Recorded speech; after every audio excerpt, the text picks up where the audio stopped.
And here we go. We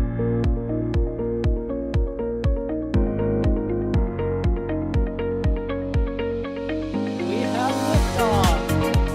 Propulsion continues to be nominal. R68 chamber pressure looks good. Doubling up. Roger roll, Atlantis.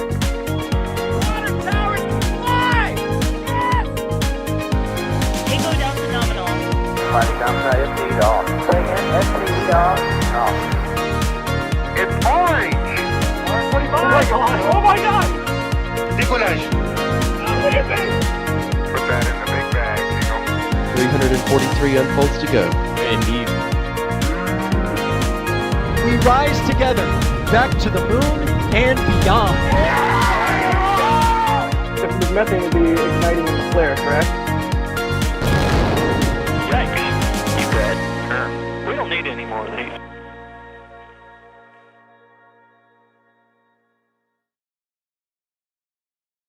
Good evening. You are taking a live look right now at Space Launch Complex 40 at the Cape Canaveral Space Force Station in Florida, where we are preparing for another Starlink launch. But this is not your ordinary Starlink mission. Now, you've probably heard me say that a million times now with as many Starlinks as we've covered together here at NSF. But this one is actually quite special in that this is expected to be the heaviest Falcon 9 launch ever. I am Sawyer Rosenstein. I will be your host through this historic launch this evening. And as always, I am not alone. I am joined by the awesome late night Starlink crew that you know and love at this point, including Trevor Sesnick. Trevor, how are you? Yeah, I'm doing great, Sawyer. As you were saying, some of these Starlink launches there isn't a ton to talk about, but today we have some interesting bits to talk about of how they got to make Falcon 9 significantly more performance than it used to be. I'm excited to learn more about that, even though I already know the answers. I should say, share those answers with you guys. And of course, out in the field, getting eaten alive by the mosquitoes, but also getting the best view, is Mr. Max Evans. Max, how are you? Good evening, everybody, and can confirm I am getting absolutely demolished by these mosquitoes tonight. And good evening, everybody, from a very clear night on Florida Space Coast. Yes, as much as we joke that Jack should be called the field, I think Max really should be the field as often as he's out in the field for us here at Florida, which we genuinely appreciate. And then behind the scenes, pushing the buttons, pulling the levers, and helping us go live actually ahead of our countdown is Patrick Cahoon. So we have the all-star team here, and Kevin is in the background, and Alex is in the background. So if we mention their names, they will be here too. So you got the whole gang here as we get ready for the Starlink 6-24 mission, which, Trevor, I'm going to throw this one to you, if you don't mind, for a rundown about the specifics of this mission and the interesting number of satellites on this mission. Normally it's 22, but the ticker is not a typo, correct? That is correct. This will be the first Starlink mission to launch 23 Starlink V2 mini satellites. And with that, it is believed that this is the most massive payload on a Falcon 9 ever at roughly 18 tons. As Sawyer was saying, liftoff is in just under 35 minutes from now, and tonight's vehicle will be launching atop Falcon 9 booster B1080-4, one of the newer boosters in SpaceX's fleet, having flown on the Axiom 2 mission, then launched the Euclid telescope, and then Starlink Group 6-11. So one of the newest boosters in SpaceX's fleet, which is kind of weird to see given the previous two Starlink launches have been on Dash 16 boosters. The 23 satellites will be placed into a 284 by 293 kilometer orbit inclined 43 degrees. This is somewhat interesting because we originally thought when we saw the 23 satellite number, or at least I did, I wonder if the initial orbit is a little bit lower and that's where their performance is coming from. But that is not the case, and this is the exact same initial orbit that a lot of other Starlink missions have gone to, most of the recent Group 6 launches.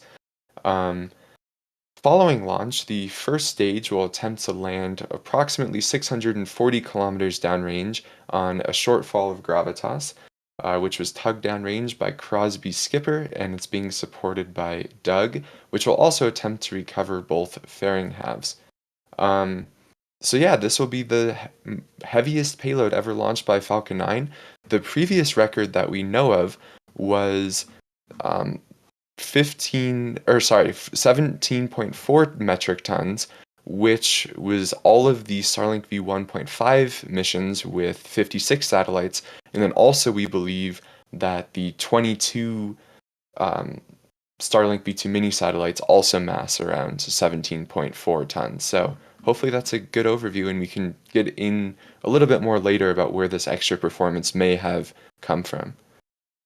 Yes, and we are not calling Falcon 9 fat. We are just saying that it has done a little extra heavy lifting. First pun token of the night. There we go. I do want to update. We do have word from SpaceX here that propellant load has started, and the team is counting down to the second Falcon 9 launch of the day of Starlink satellites, and that the launch weather is quote-unquote pristine. That's the first time I've ever heard SpaceX use that term, but the official forecast was 90% go. So, Max, how does it look out there for you weather-wise in terms of just wind, cloud cover, the things that we can't tell by just the word pristine? It is absolutely gorgeous out here. Perfectly clear skies, and there honestly isn't a cloud in the sky, minus some high altitude wispies. But we can see all the stars clearly. We have a perfectly half moon off to my right, which is west from this perspective here at the press site. Temperatures are very pleasant, but it is very humid out tonight, so that'll be great for carrying the sound from all the way from Slick 40 over here tonight. But as far as I can tell, with the Mark 1 eyeballs, everything is looking great. Exactly. So we love hearing that. And again, the fact that it's pristine, again, love hearing that. Haven't heard it like that before, but that's great.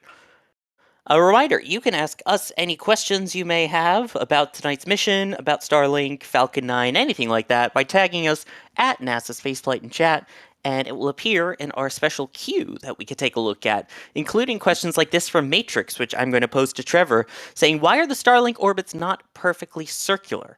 And I think that's also a good way to kind of discuss parking orbits and things like that as well. Yeah, that's a really good question. So this is just the initial orbit, which is 284 by 293. The final orbit, which the satellites will raise themselves to over the coming weeks after they do some initial checkouts, is a 530 kilometer circular orbit at 43 degrees. So this is just the orbit that makes the most sense. I'm sure SpaceX did a bunch of analysis of what's the most cost-effective way to get satellites up there. Is it better to launch fewer satellites and put them into a higher orbit, or is it better to launch more satellites and put them into a little bit lower of an orbit? And that's something that you would just have to do analysis, and somehow that analysis came up with this initial orbit. Here's an interesting question from Flexia. And Max, I'm going to put this one to you as a fellow Floridian here. There is a new hurricane that recently formed out in the Atlantic. That is Hurricane Tammy. Does that have any effect on the launch at the Cape? Not directly weather-wise, because it'll be hanging out in the Atlantic and it won't directly be affecting Florida. But in terms of the launches, it could, because the SpaceX recovery fleet, of course, as we know, is hundreds of kilometers out into the Atlantic. So even if they are on the outskirts or just outside the path of the hurricane, it could cause some fairly uncomfortable swells. Potentially enough so to where they may have to abort due to recovery conditions. So it very well could, but it is not right now. So fingers crossed that it stays that way. Exactly. And I do want to point out the official weather forecast, which does now include booster recovery weather for missions that the boosters are recovered.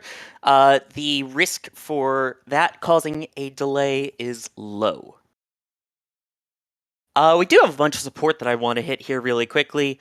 We had a couple that actually hit before the stream went live. Ronald becoming PadRat member, Woodworker Don becoming a Red Team member, Lolo Matico becoming a PadRat member, and then Dynamite Harry becoming a PadRat member.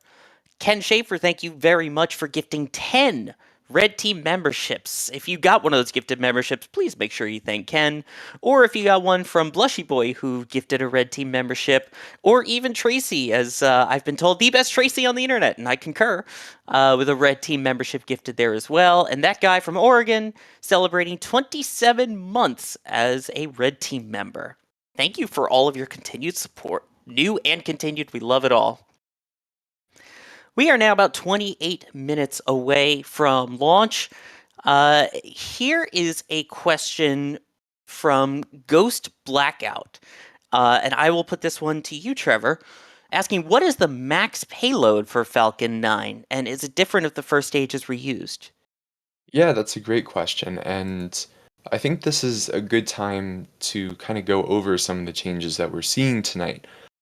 So, like we said at the beginning of the stream, this is the most payload the Falcon 9 will have ever launched into low Earth orbit. And the booster is obviously, they're going to attempt recovery of it.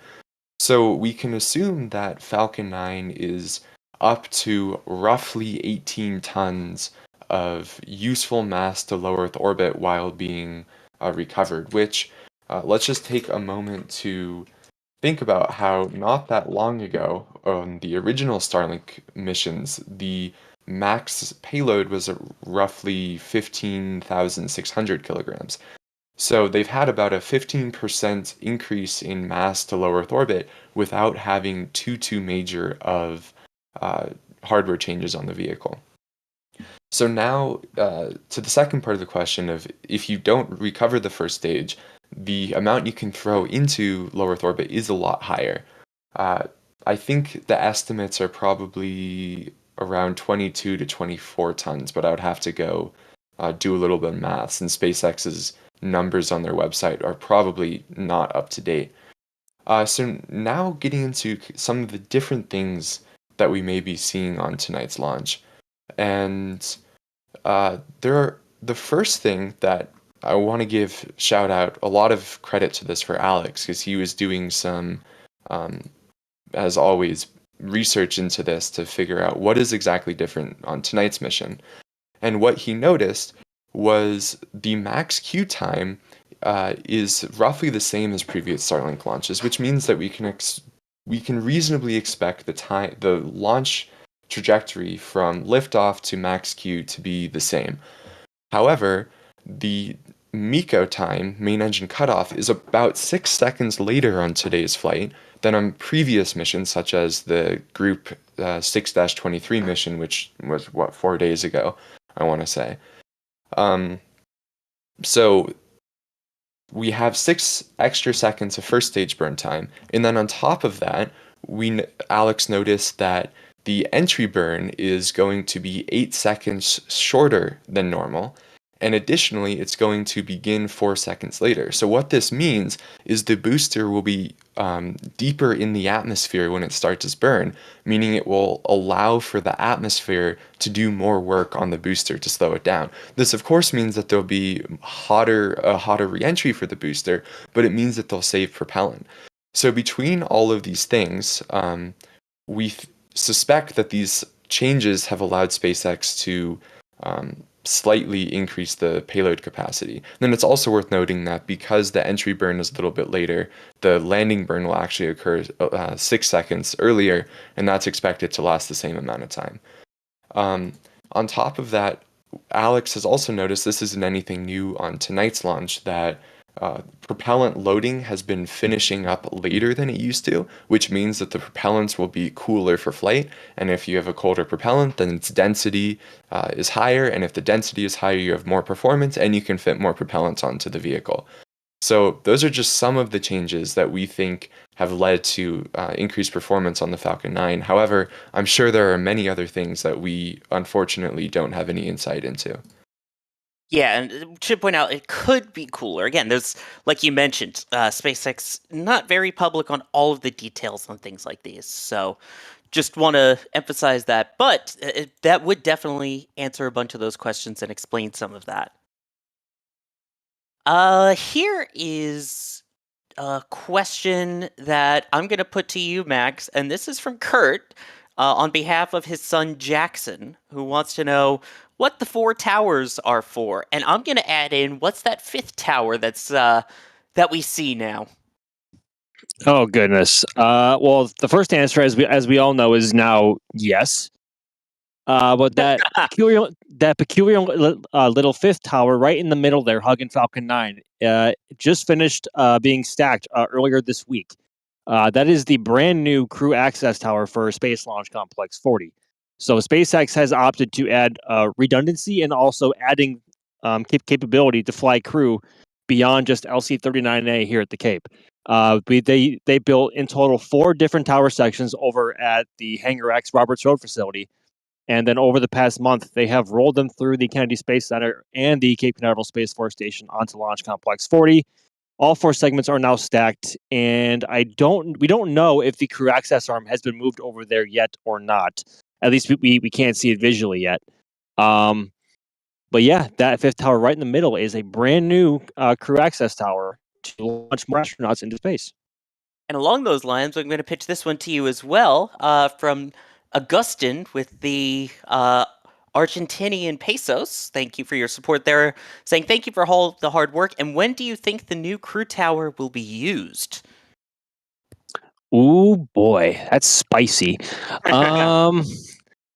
You know, so this tower, as we've seen through various Starlink launches and us having our camera over that way, we've seen this tower has been built very quickly. We don't know if it's going to be finished or and cladded in that black finish that the FSS over at 39A is going to be, and add more time. But just for the sake of functionality and being capable of flying crew, boy, I'm gonna say by the next crew mission in either February or March. Whether that may be optimistic or not, I'm not sure. But this tower has made significant progress very, very, very quickly. Yeah, if I had to guess, the first time we might see it used, I don't think they're going to use it right away for Crew 8 or for Axiom 3 just yet. But I could see that maybe for CRS 30, the ISS resupply mission, they might try it out then. For now, the next ISS resupply mission scheduled for a few weeks from now is scheduled from 39A. So, and to answer the other part of that question, truthfully, just in case you're unaware, for Jackson, those 4 towers around it are lightning towers, which are connected to these special wires called catenary wires. You can kind of see them square all the way around the vehicle, and that is what's used to help catch any lightning and move it away from the fancy electrics on the rocket. In fact, we even have a shirt about it on shop.nasaspaceflight.com, which you can see there on the left side of your screen. Those special 4 towers, and I believe there's a command as well, for those of you that want to see the video explaining it in detail.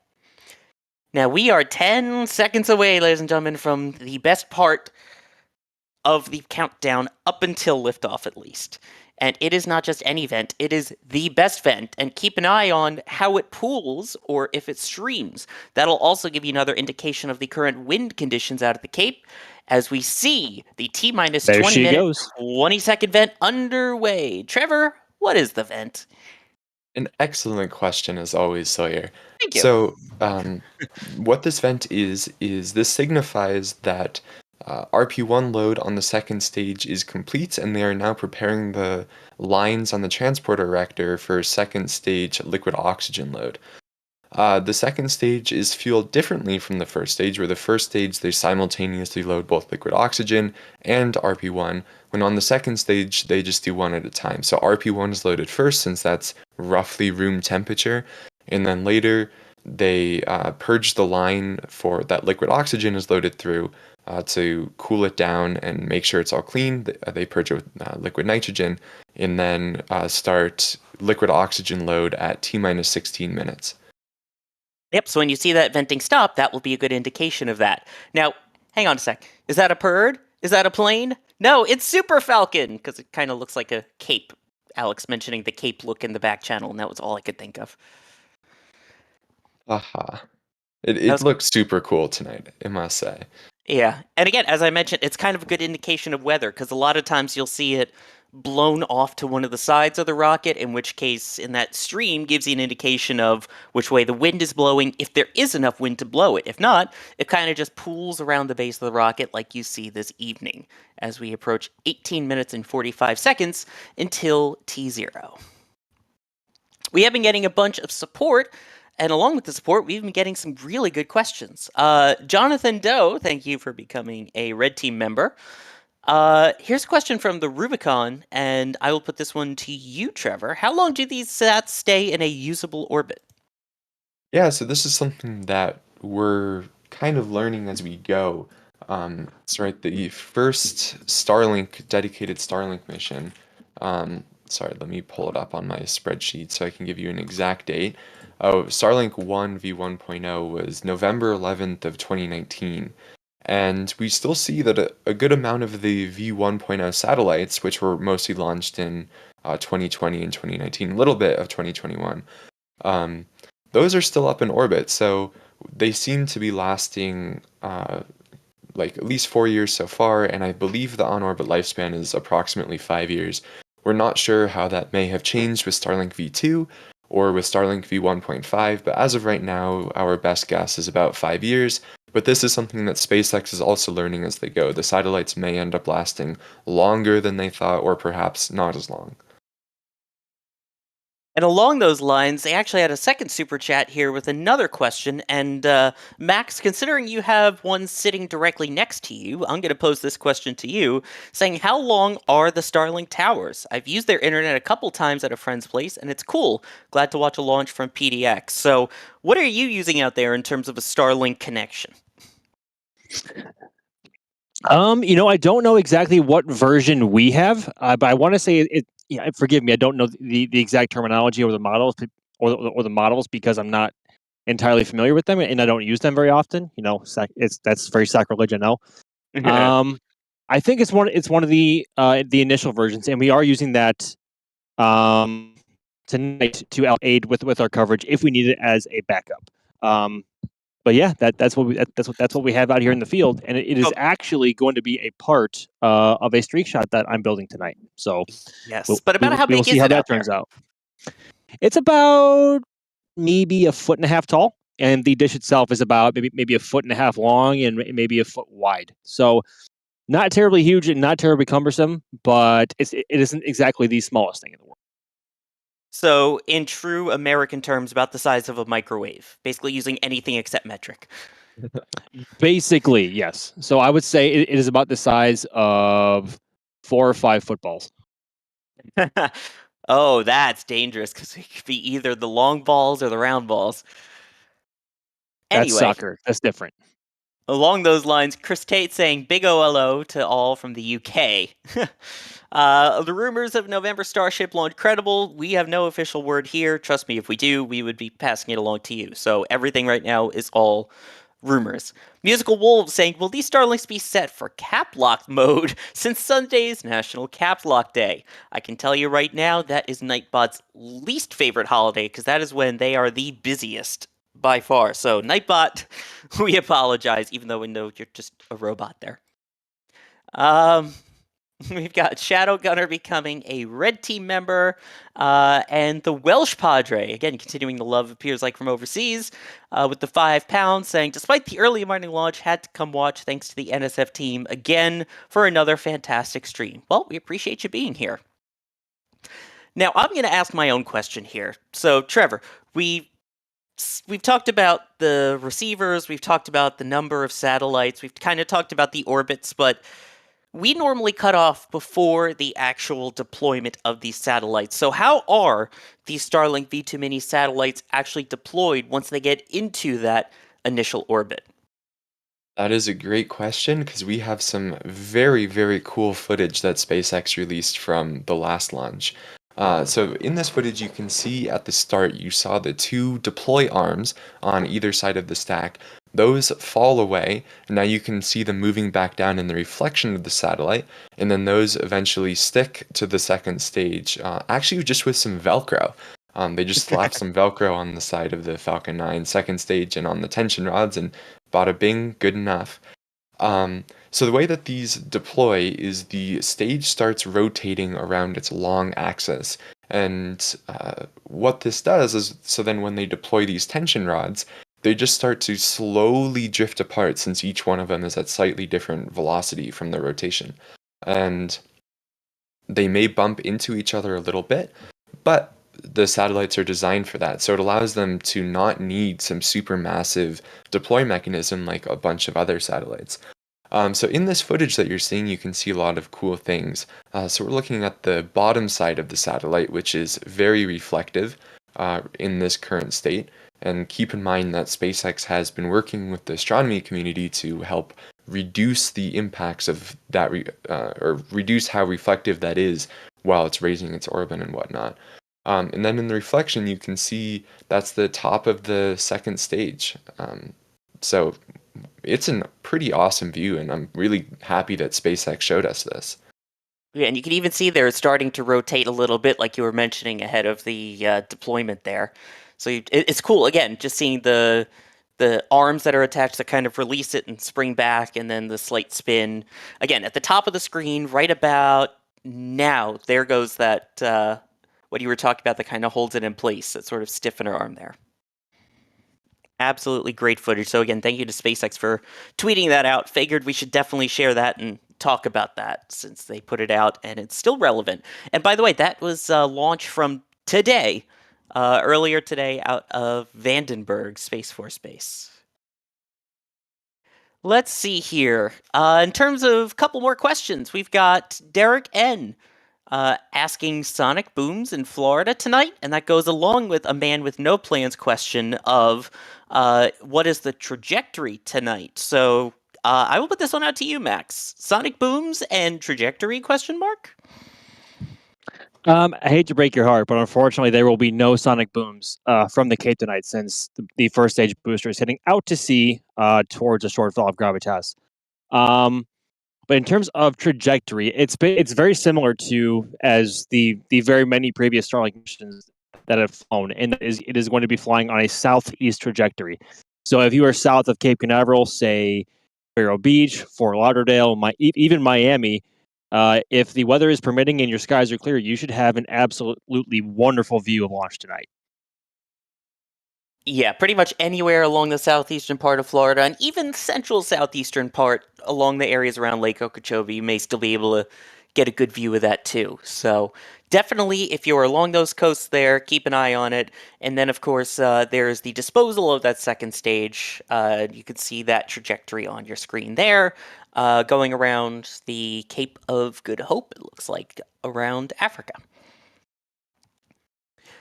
Here's a question from Hey. So first, hi back. Second, Trevor, they were asking, is this the 280th launch of SpaceX and the 170th, or I guess 70th of the year?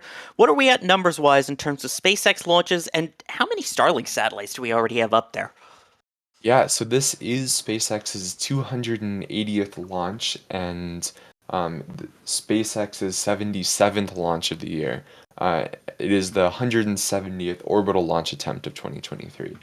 And then in terms of how many Starlink satellites are up there, as of this morning, since again this is not the first Starlink mission of today, well, it is for UTC time, but in American time, it's not the first for today. We have 5,308 satellites launched, of which 4,945 are still in orbit, and 4,394 of those are in their operational orbits. And it looks like they have 29 satellites that are failed and decaying. So there are a lot of satellites up there, and it looks like next week we'll cross the 5,000 operational or active satellites on orbit. That'll be exciting, and yeah, it's just really cool. And for those asking, I know I mentioned Vandenberg. I saw a couple questions on it. That one did successfully launch and land. The booster landing on the drone ship, of course, I Still Love You. Which, another fun fact about Booster 1080, it has completed the landing trifecta so far, at least for the East Coast. This booster, in its first 3 missions, I should say. The first mission landed back at the landing zone on LZ-1. The second mission landed on A Shortfall of Gravitas, and its third mission landed on Just Read the Instructions. That's every single landing location with the exception of LZ2. I'm just counting all of the landing zones as one for now. All the potential East Coast landing areas on his first 3 missions. So this one will be his first repeat landing back on A Shortfall of Gravitas if all goes to plan. Here's an interesting question from Matrix and Max. I'm going to put this one to you. I kind of know my answer, but since you're out there doing these launches all the time for us, which again, we appreciate, they're asking, does the humidity ever cause any issues with our cameras? Issues sometimes, but that's more so that's also a temperature issue as well. Because if you get close to the dew point, we can get some dew all over our cameras, which is not so nice to work with and kind of a pain to get off. And for viewing, if it's more humid, you will see a lot more atmospheric distortion from a longer distance. So that means the image will be kind of fuzzy, especially from this perspective, since we're about 4 miles away from Slick 40. While it may take away from the visual standpoint, at least when you punch in real tight, thick humid air carries and transmits acoustic energy or sound a lot better than dry air would. So thick air means you will hear it a lot better. Yeah, a lot of times people will place warmers on their camera lenses. I've done it at the press site itself, but it is more common when they allow us to go and set up remote cameras out at the launch pad where they're exposed to the entire temperature swing over an 18-hour period or so. And those hand warmers that you put inside your gloves when it's really cold are the same ones that we put on the outside of our lens to attempt to prevent that from happening. Yep, that is common practice for all of us down here at the Cape, especially for remote cameras. And in the summertime, especially in North America, all of us in Florida who use them, we have to be like the only ones keeping them in business in the U.S. because there's nowhere else in the country where you might need that, especially in the summer months. But yeah, that is a very common practice to use for us. But unfortunately, the longest ones that we have, in terms at least of those disposable ones, only last about 18 hours. And if, say, a launch scrubs one day and we don't have a chance to go out and reset, we're kind of out of luck over there. So, and I have been bitten by my cameras being completely fogged over numerous times, which is not a nice feeling. But that's just the nature of the business. You can pick out and buy electric hand warmers, but those are a bit more complicated to set up. But if you can get those dialed in right and have them warm at only certain times during the day, that is a lot more potent practice to use. But more commonly, we just use those disposable hand warmers. Or what I've also tried as well is legitimately getting the USB powered ones, and you just get a really big power bank. On that note, I'm going to let you, while we're talking about the cameras, get all of your cameras set up for the launch, and we will talk to you, Max, after liftoff. Thank you very much, gentlemen. I will see you on the other side. Looking forward to it. Now, we are under T-minus 6 minutes. At T-minus 7 minutes, they began the engine chill down on the 9 Merlin 1D engines to basically prepare them ahead of liftoff. And we have a couple of other major milestones coming up, including the next big one that we'll be able to see, or partly be able to see behind the crew tower being built, is the transporter erector starting to retract ever so slightly. So, Trevor, what's the timeline we can expect coming up? Yeah, so after that happens, we'll see fueling complete on stage 1, so all RP1 will be finished loading, and then shortly after that, liquid oxygen load on both stages will wrap up. Then at T-minus 1 minute, the Falcon 9 will enter startup, which is when the flight computer on board takes control of the launch countdown. And at that same time, the tanks will begin pressurization for flight. At T-minus 45 seconds, the launch director will verify that they are go for launch. And then at T-minus 10 seconds, a fun fact that I always like to say, is the last time that operators are able to call an abort. After that, it is purely the vehicle that is in charge. So manual aborts can only be called up until T-minus 10 seconds. At T-minus 3 seconds, the engine controller will command ignition of the 9 Merlin engines, which will ignite in pairs, slightly staggered to reduce transients on the vehicle. And then once those are all up to full power, the vehicle will check the engine's healths, and check the health of the entire vehicle. And if it all looks good, it will command the the launch clamps to release, letting the vehicle lift off.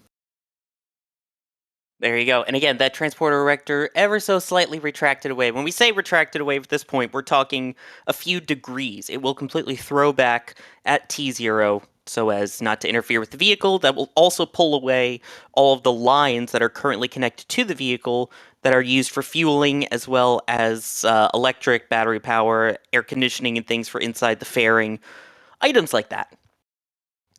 Before we get into the full nitty-gritty here of the countdown, I do want to thank a couple of people here. Apocalypse Cow, thank you for gifting 10 Red Team memberships. Bideford, $25 super chat. Enjoying my NSF gang, Sawyer, Trevor, and Max. Saturday night fun. Well, live from Cape Canaveral, it is Saturday night.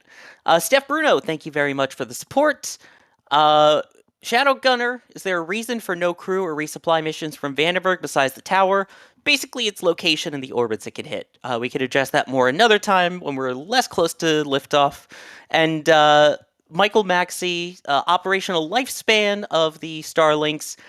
We kind of talked about that. It's about a couple years for right now, at least. We don't know a full exact. Not to interrupt you, Sawyer, but we have confirmation that Stage 1 liquid oxygen load is complete. That's perfect. Thank you very much.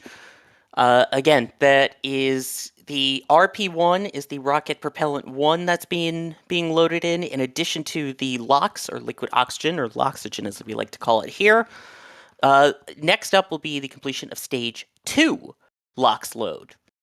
And again, as we mentioned, that had been filled with RP-1. We saw the 20-minute vent, and then the LOX load began at T-minus 16 minutes.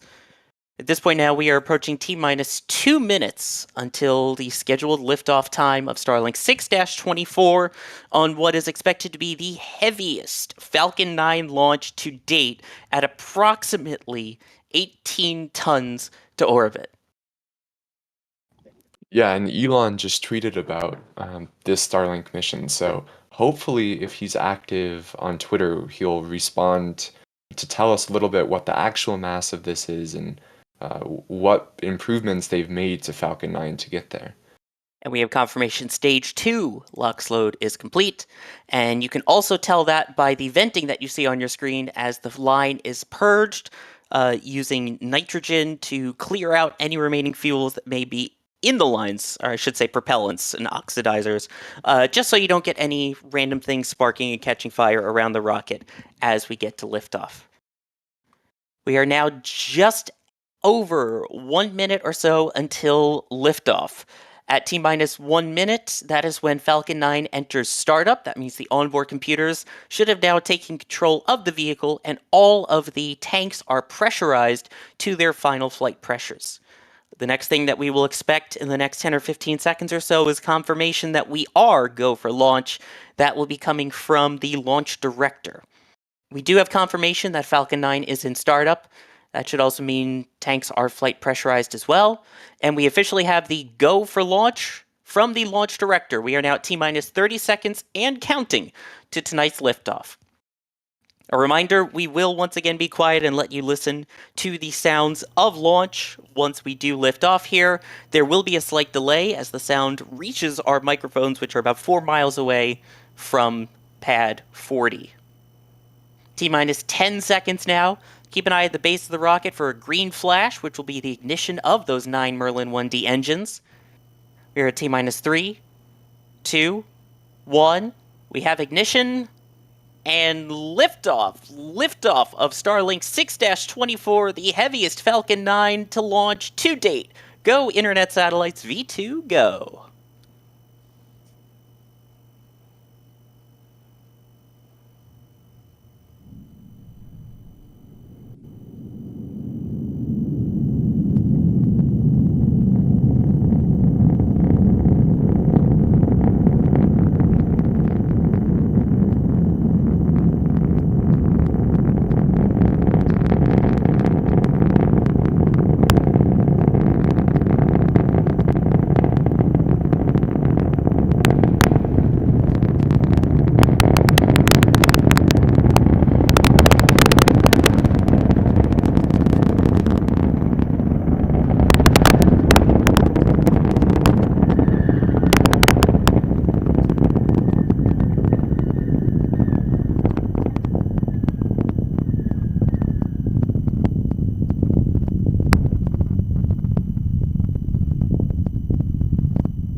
Beautiful audio on that. You could hear the VAB squealing in the background as well. That's what that kind of howling, haunting sound almost sounded like. We have passed through max Q, which is maximum dynamic pressure on the vehicle, and is now getting into the thinner parts of the atmosphere, which is where you can see the engine plume expanding as you do on your screen with a thinner atmosphere, more distinct view of those 9 Merlin 1D engines. And we Now are we are 20 seconds away from the shutdown. Keep in mind that today's MECO is happening 6 seconds later than on previous Starlink missions. There you go. And again, that is a couple events in quick succession, which will be MECO, main engine cutoff, followed by first and second stage separation, followed a few seconds after that by the ignition of the second stage known as SES-1, and then about 30 seconds after that, we can expect payload fairing separation. So that first milestone, we should be hitting it any second now, and there we go. We have confirmation of MECO, main engine cutoff. There is the first and second stage separation. And that green flash and ignition of the Merlin vacuum engine on that second stage, as well as the stiffener ring falling away, which helps the engine basically keep its shape on its way up. And I love the plasma effect or the thruster interaction there on the left side of your screen with those grid fins.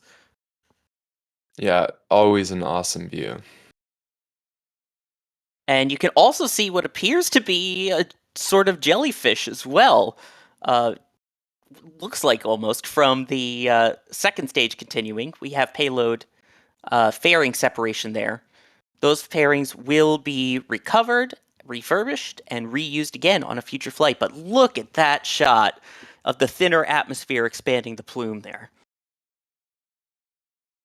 Is that not spectacular? You can even see the fairings on the left. Oh, wow, yeah. Those 2 white dots are the fairing halves. Yeah, and those will splash down roughly 45 minutes after launch. So they come in under parafoil, so they are significantly slower than the first stage. And the other dots that you'll be seeing will be stars in the background. And a reminder, this is being hand-tracked by Max right now. This is not our remote tracking camera. This is Max. So a huge shout out to him on this shot. This is unbelievably gorgeous.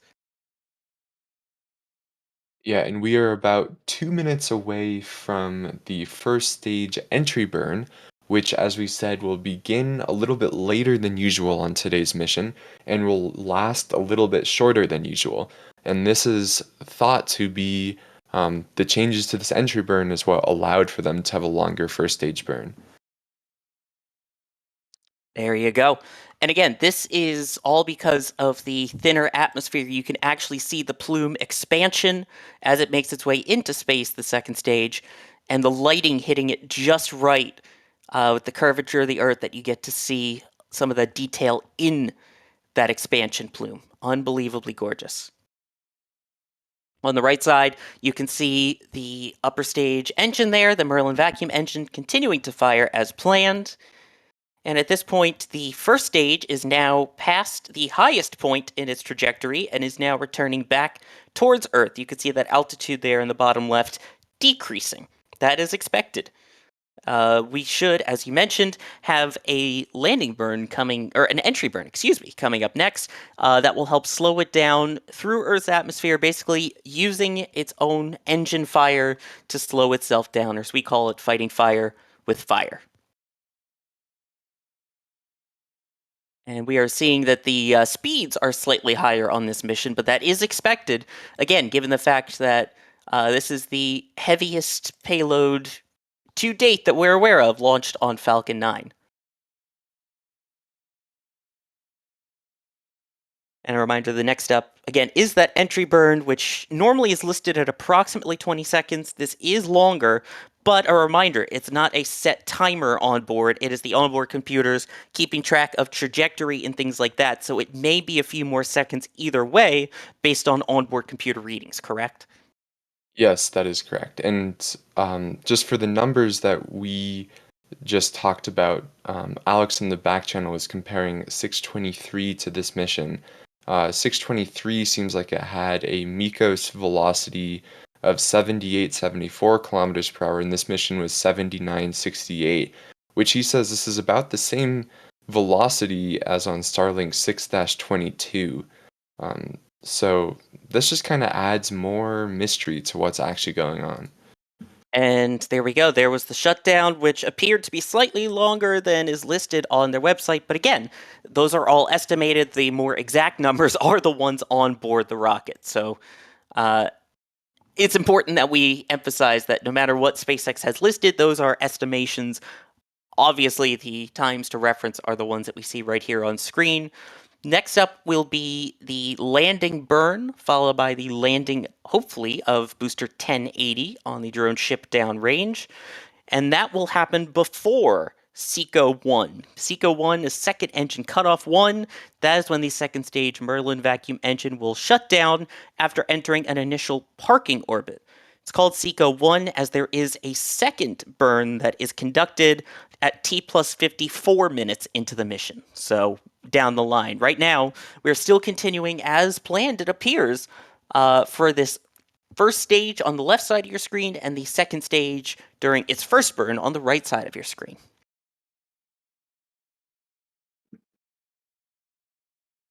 Now keep an eye out on the left. You can see it's about 4.5 kilometers off the deck, about 1,000 kilometers an hour, and slowing as it reaches the thicker part of the atmosphere. It appears as if that's almost the light from the drone ship down there, Shortfall of Gravitas. We have ignition of the landing burn now. You can see those grid fins swiveling. That's helping to steer the first stage now that it's in the thicker atmosphere. There's the deck. Landing leg deploy. And touchdown! B-1080 successfully landing once again, earning a -5.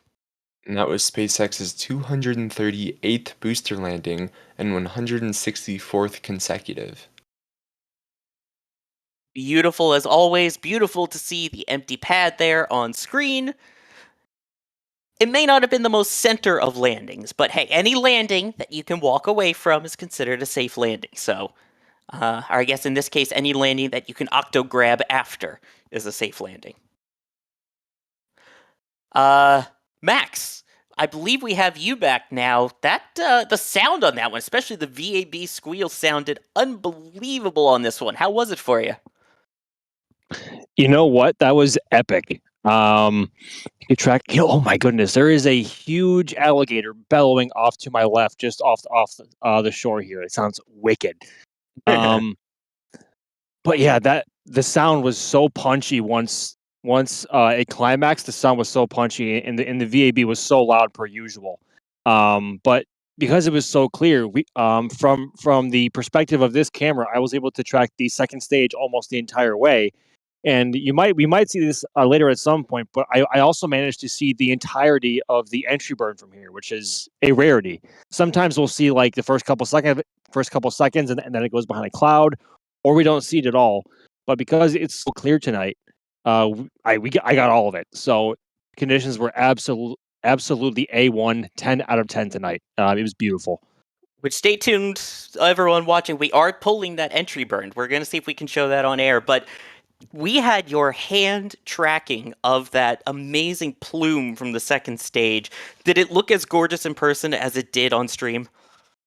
I wish I could say yes, but the camera always has a way of enhancing it. Of course, we could absolutely see it with the naked eye, but it wasn't as vibrant or bright as it looked on the camera. That was just me trying to make it look better, which it did. And from the perspective from the camera screen right here, I could actually see fairing separation, and then the RCS thrusters pulsing in there as well.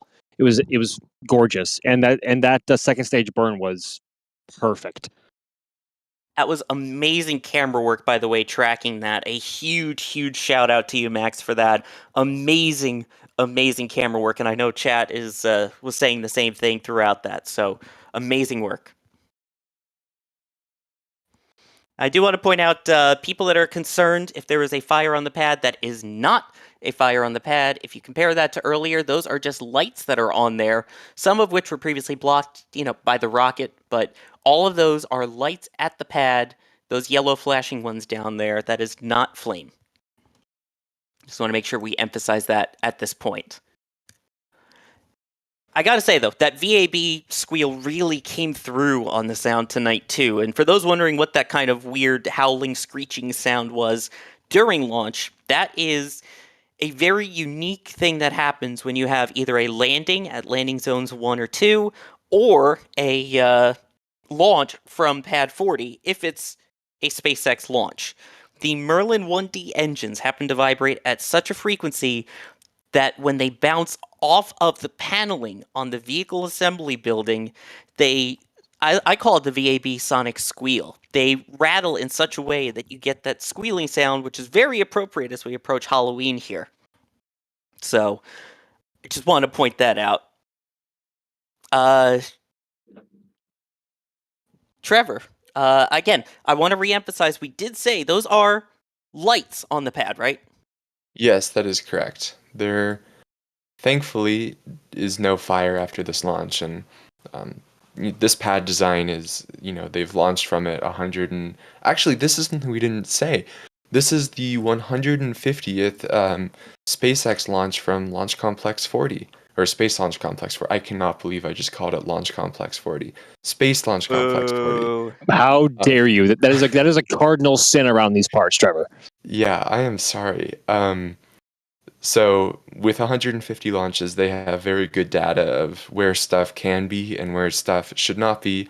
And as Sawyer said, those are just lights in the background that are slightly more visible now than they were before launch. Exactly. So that's not to worry. And there have been a lot more lights out there recently just because of all of that work on the crew tower, which again, all 4 segments are stacked. It appears the only thing left at the moment would be the crew access arm. We did get some fantastic support during the launch that I do want to thank now. Blushy Boy, thank you for gifting 5 Red Team memberships right at liftoff. James saying thanks for all you guys and gals do with getting an item from the store. Let's see what we got. Great choice there. Love seeing the Boca Chica Galaxy shot there. Steph, thank you for becoming a Padrat member. Jonathan Doe, thank you for your 4 months as a Red Team member. And then Wolfram, a $10 super chat. I guess it's for you, Max, for the Gator Defense Gear Fund for the field crew on the ground. I can tell you it's appreciated. I think what we really all need is just to buy a kiddie pool's worth of bug spray and bug repellent so that we can all just bathe in it when we're out there before we head out to shoot these. Max, thoughts on that?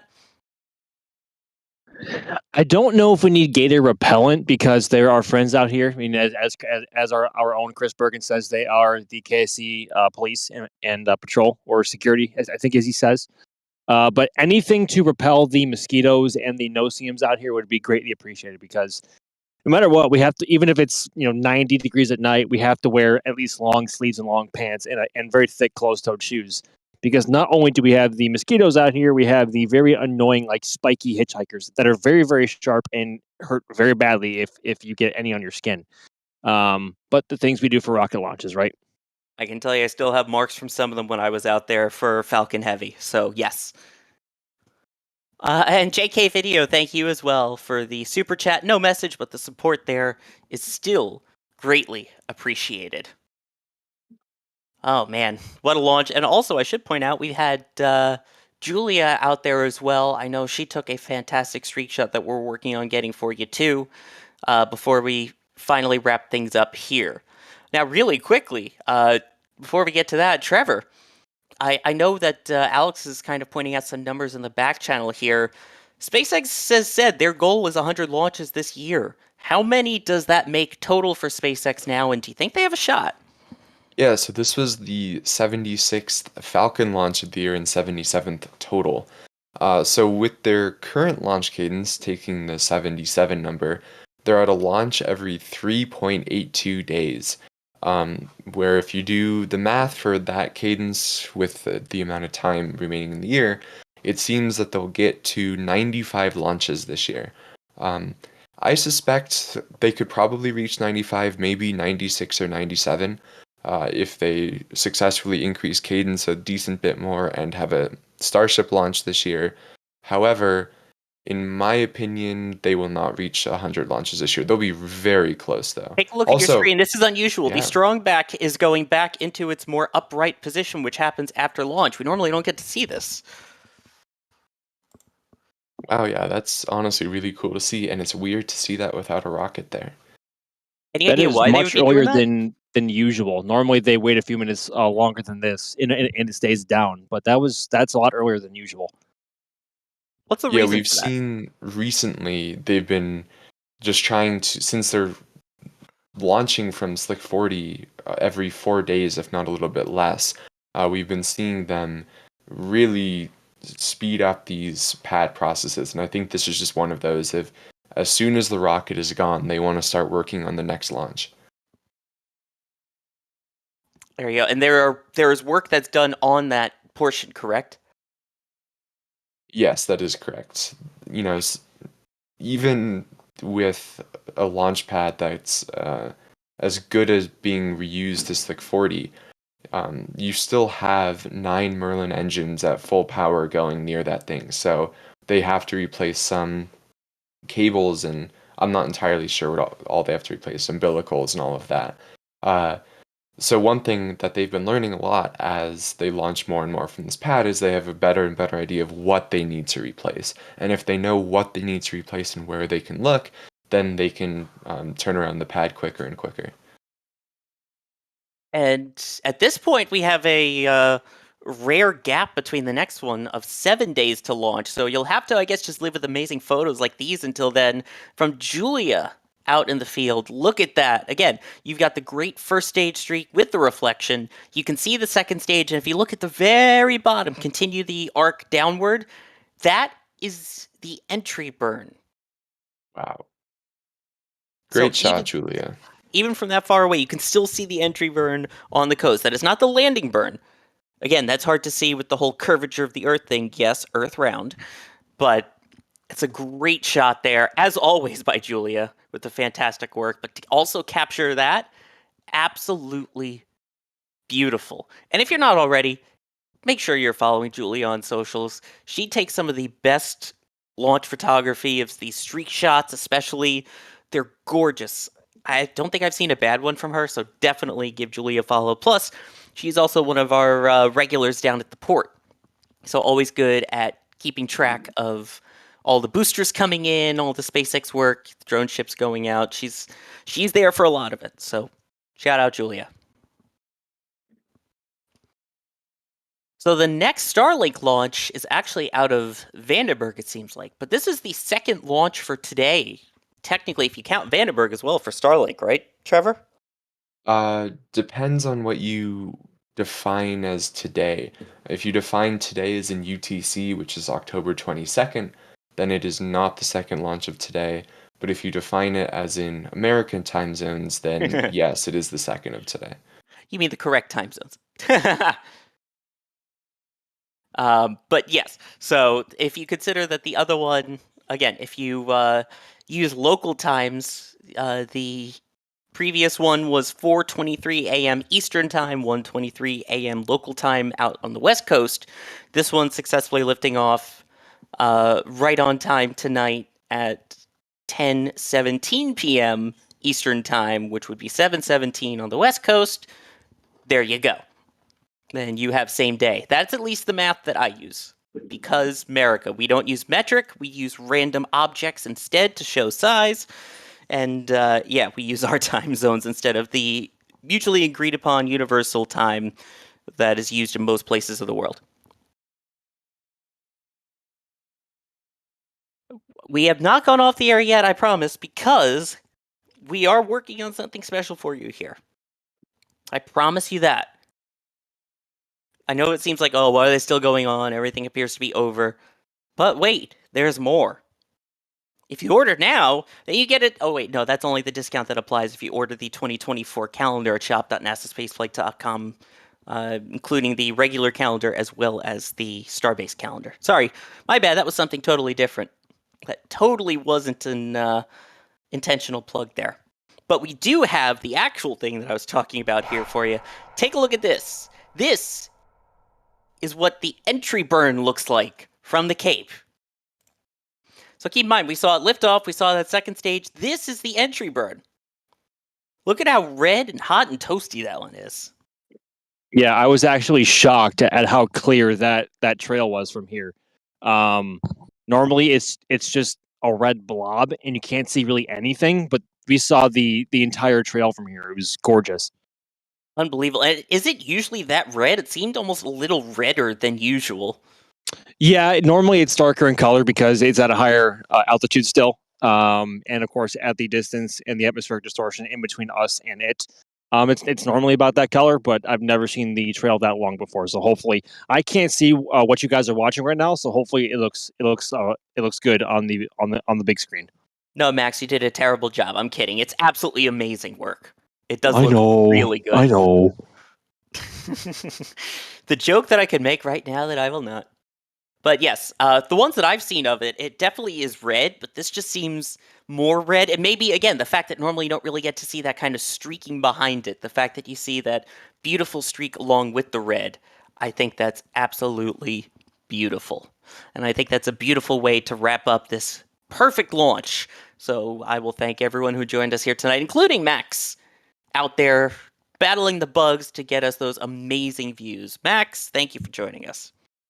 It's my pleasure as always. I still haven't gone over to see how my streak shot came out with the Starlink dish yet, but I will hopefully be checking that out in a couple of minutes. But pleasure as always having everybody along, and we will see you next time. I'm excited as well. The last time we tried a streak shot was with the Starlink dish in it was me back at USSF 67, which was a Falcon Heavy launch towards the end of last year. So I'm excited to see how yours came out. Thank you as well for joining us for the amazing commentary, facts, and spreadsheet reading, Trevor. Yeah, of course. Thank you, everyone, for joining us on this gorgeous launch tonight. And that was very few Taylor references tonight. I'm surprised and impressed. Well, it's no longer 22 satellites, so, what's the point? I don't know about you. I'm feeling 23. And, of course, Patrick behind the scenes, pushing the buttons, pulling the levers, pulling the replays, showing them to you, those awesome views, getting all the amazing assets and things on there. Speaking of assets, he is indeed an asset to the team. Patrick, thank you very much. And thank you, of course, for watching. I am Sawyer Rosenstein. I have been your host with the most pun tokens for the evening, because I did not use that many of them, although I should use more. Before I get the hook and get fired for making too many puns, I will thank everyone for watching. Don't forget, you can keep an eye on everything going on the Space Coast 24/7 with our NASA Spaceflight live streams. We have Space Coast Live 24/7. We also have our 24/7 cams for engine testing down in McGregor. And of course, Starbase Live as things get quite busy down there with the stack, destack, stack, destack, stack, destack of 25 and 9. Have a great night, everybody. Thanks for watching, and as Dots likes to say, later, nerds. And here we go.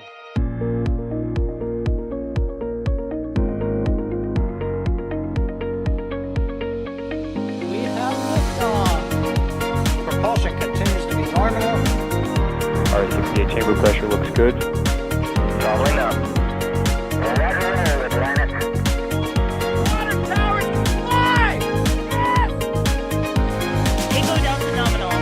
Flight downside SPD off. Say again, SPD off. It's orange! Orange 45! Oh my god! Oh my god! Decollage. What is it? Put that in the big bag, Eagle. 343 unfolds to go. Indeed.